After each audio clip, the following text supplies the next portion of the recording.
Good morning, YouTube fans. This is Gardening with Vincenzo. Just got done doing the chickens. Gave them fresh, cool water because it's going to be warm here this whole week, almost 90 degrees.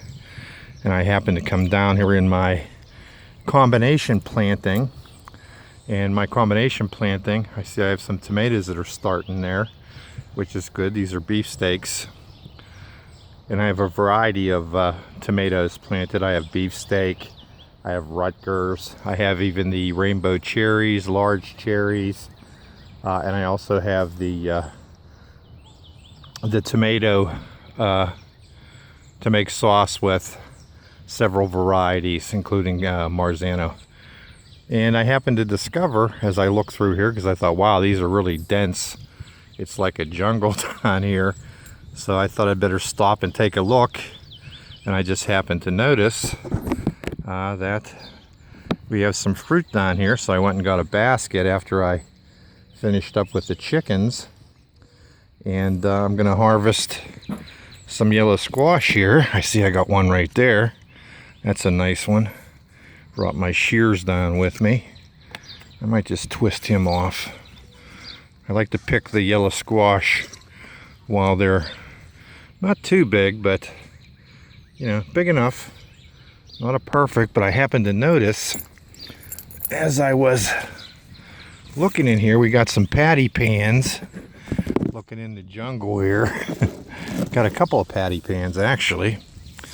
And patty pans are something that I haven't grown before. And these are the white ones. They're very cute shaped. It's like eating a zucchini steak. And I wanted to catch them before they got big and they got a little bit woody. So I'm going to take that one right there, put him in the basket. I see we've got a couple of more here. There's another one on the end. This combination planting seemed to have worked for me here. There's another one. And this is the beginning of week 5 in zone 6A here in Middlesex Township, Valencia Pa. And we've got some tomatoes started here on several of the plants. Got some more buds here on the patty pans. And I see that we had some Romas started. How many of these patty pans do I want to harvest here today?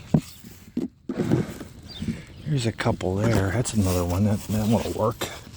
And they're just very prolific, these patty pans. I see a lot of buds on there. I'm going to twist him off. I'm going to take the chance of breaking the plant. So we have 3 nice patty pans and a yellow squash. I know I have some cucumbers up there still to go. And I'm going to grab my shears before I forget them down here.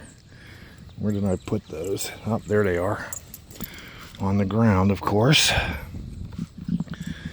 And I'm looking at the waterfall of strawberries that have jumped out of the strawberry garden here. That's my garden that has the lid that lifts up. I made that out of the chicken wire, green, plastic coated so it doesn't rust. And I was just over here looking at my peppers and my Asian purple eggplant.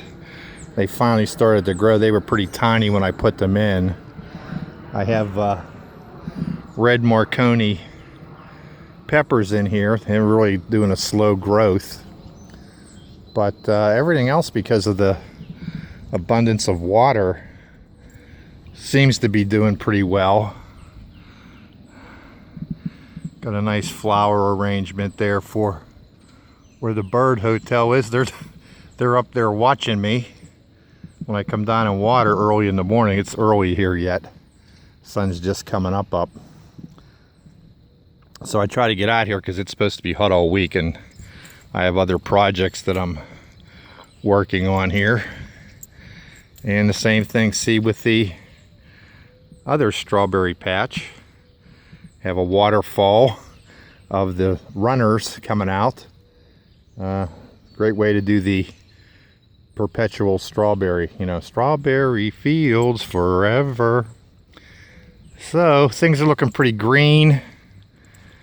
Got a little harvest, got some eggs. I watered everything. I'm working on the hillside. I just started that, laying some landscape fabric down. I planted a few things on there.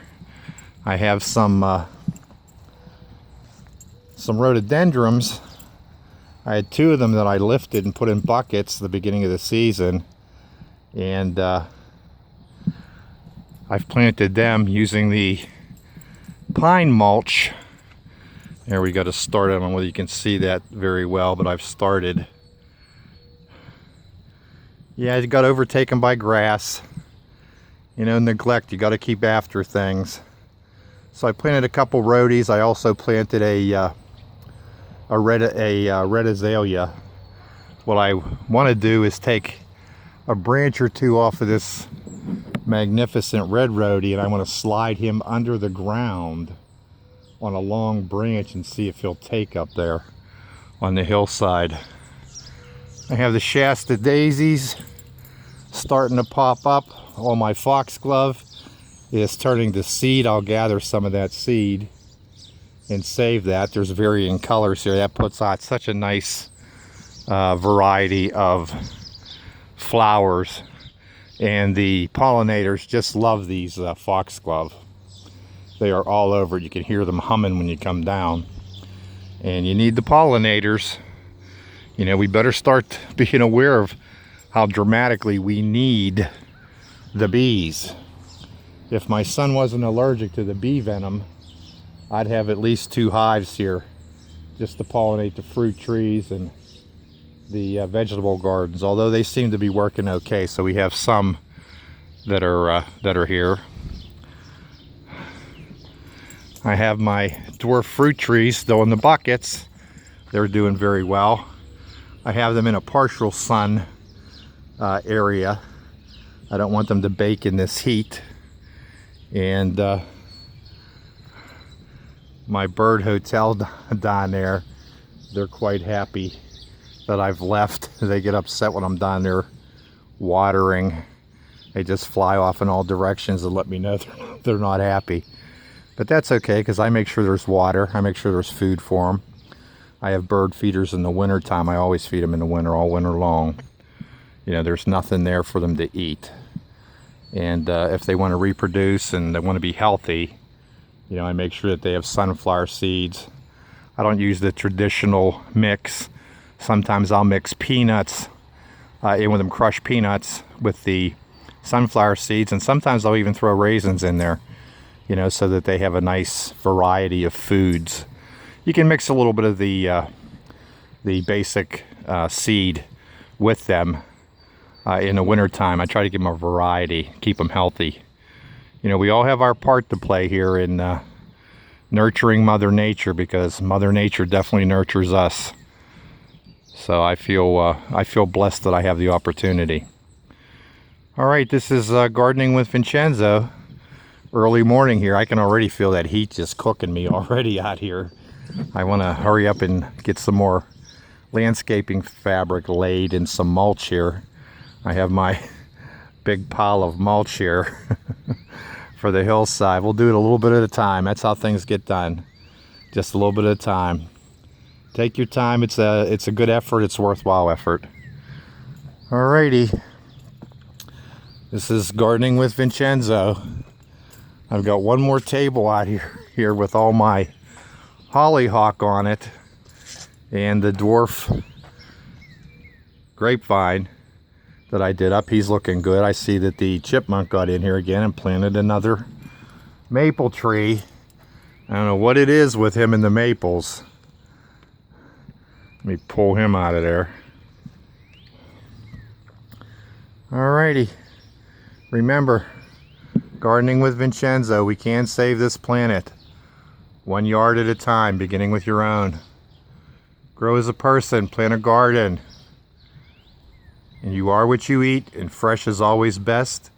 And nothing's fresher than fresh picked Fly my flag every day, right off my house. Every day. Proud to be an American. All right, let's try to unify here in this country. There's way too many problems out there that are being accentuated. I hate to get political. I really don't like to be too political, but there needs to be a change in the dialogue. This message of us versus them, and we dislike this group and more than that group, and you know, there's only one race in America. It's the human race. It doesn't matter what adjective you use, black, white, yellow, red. It makes no difference. We're the human race. There is only one race. And to sling that racist, supremacist term out there blatantly and flagrantly, I think is a misrepresentation of how people feel and how they think and how they act. Anyway, enough of the political lecture. Be safe out there. Make it a safe world. All right, thanks for tuning in, spending a little bit of time sharing my morning. All righty, bye-bye.